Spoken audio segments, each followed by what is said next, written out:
This sacred transmission is not intended as a medical diagnosis, treatment, or cure for tinnitus or any health condition.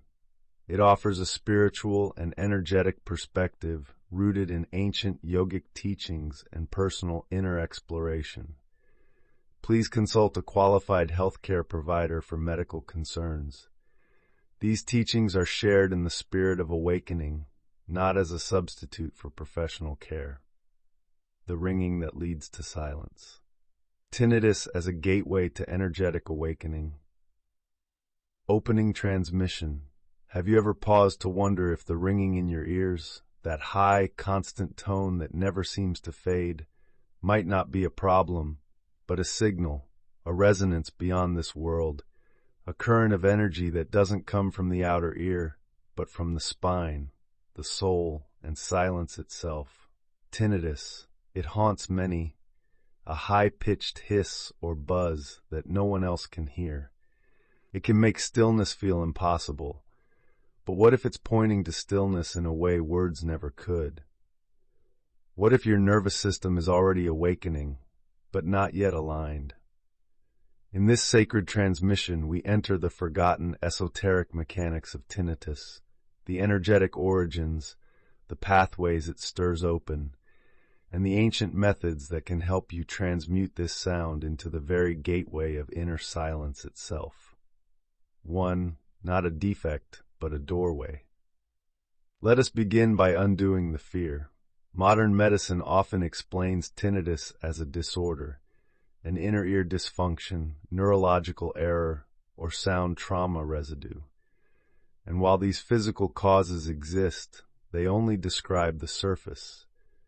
The sages knew, when prana begins to move upward too quickly, or when kundalini starts to activate in a body that hasn't been gently prepared, there is a pressure, a spiraling hum, a hiss in the ears that does not stop. It's not noise. It's the energy of awakening, pushing through unready pathways.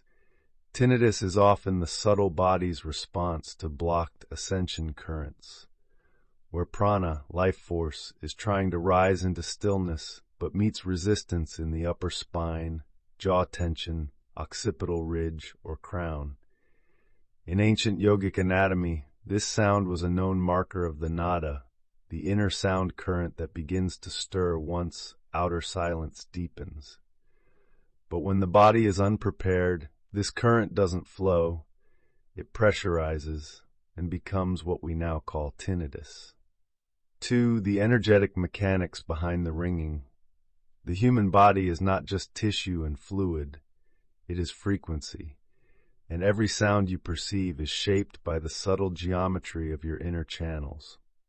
The primary source of tinnitus on the subtle level often involves a partial opening of the ajna field, forehead center, without grounding below, chronic contraction in the upper cervical spine or occipital ridge, stagnant energy in the medulla oblongata or base of skull, energy trapped in the nasal bridge where the line of light wants to flow upward. These locations form a resonance chamber, and if the nadis, subtle nerves, are out of alignment, the body's inner electrical field feeds back into itself, creating a loop, a hum, a ringing. This is not a hallucination.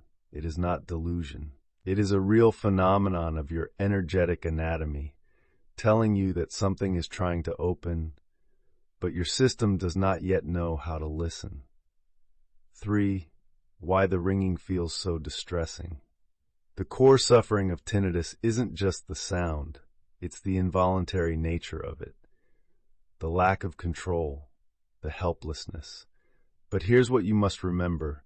Most suffering from tinnitus arises because the sound demands your attention, and attention becomes fixation. The more you try to escape it, the more it persists. Why? Because the inner sound current is like a fire alarm going off. Only this alarm isn't trying to warn you of danger. It's calling you back to center. The body is trying to process energetic information. But when the nervous system is overstimulated and undertrained in silence, it perceives this sacred call as threat. That's why you spiral. That's why the sound won't let you rest. Not because something is wrong with you, but because the awakening has begun, and it needs your conscious cooperation to complete. 4. The turning point, listening through the ringing. Here's the paradox that begins the healing. Don't run from the sound. Listen more deeply than the sound. Close your eyes. Find the exact tone that has been haunting you. Instead of avoiding it, match its pitch with your attention. Ask yourself, where is the tone coming from? Behind the eardrum, or deeper? Maybe behind your neck, or in the middle of your brain. Then, feel its shape. Does it move? Does it spin? Does it pulse? And finally, does it have a silence behind it? Every sound arises from silence, even tinnitus. And when you trace the ringing back to its root, you may feel something unexpected: stillness, space, and the watcher. This is not imagination. This is the first step in awakening the silent witness through the sound, the practice of tuning into the nada. The ancient seers practiced nada yoga, the yoga of sound. But not outer music, inner sound. Here's a practice adapted for those with tinnitus. Step 1. Ground below the ears. Sit or lie with your spine long. Focus first on the root, the base of your body. Feel heaviness in your legs. Breathe into your belly. This grounds the rising current. Step 2. Center the tongue. Place the tongue gently on the roof of the mouth, not as a gesture, but as an energetic connector between circuits. This stabilizes the rising energy through the brainstem. Step 3. Listen without preference. Now bring your awareness to the ring, but don't judge it. Don't label it. Just feel it as vibration, not noise, just presence. Step 4. Ask, what's deeper than this? Drop your attention behind the sound. Ask, what's underneath this? You may find a deeper hum, a pulsing darkness, a quiet watcher. Let that take you, even if the ringing remains. Over time, you will discover that tinnitus doesn't block silence, it leads to it. 6. Gentle adjustments that help. Beyond inner practice, the following physical changes can aid transmutation.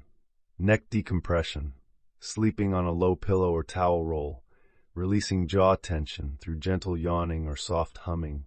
Reducing stimulant intake. Caffeine can intensify auditory nerves. Daily sun on the forehead or back of head to rebalance melatonin and electromagnetic regulation. Listening to a matching tone. Use binaural beats set to the same frequency as your tinnitus to entrain instead of resist. Remember, the body must be rewired to accept the current of inner sound. This is not suppression, it's surrender. Your sensitivity is a gift in disguise. If you live with this ringing, you are more sensitive than most, not weaker, not broken, just more attuned to the hidden frequencies of being. And that gift, when guided properly, can become the very force that wakes you up. You are not cursed. You are called, not to fight the sound, but to feel deeper than sound. Because beyond that tone is a silence more vast than the sky.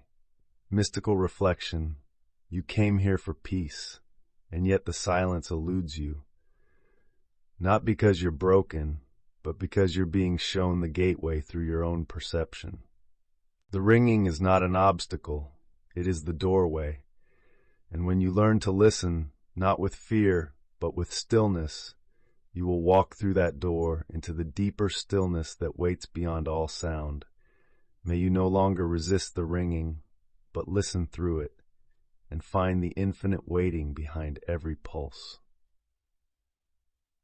If this transmission offered you clarity or relief, I invite you to journey further into the sacred sciences of sound, silence, and subtle energy. Subscribe to this channel to receive transmissions that meet you where awakening is happening, in your breath, your perception, and your body.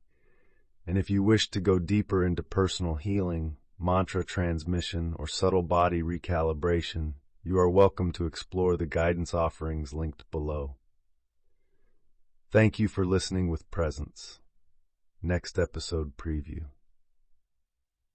In our next sacred transmission, we'll explore the energetic function of the palate in ascension, a forgotten alchemy hidden in the most ordinary act of human life, and how the absence of noise during meals reveals the doorway to real inner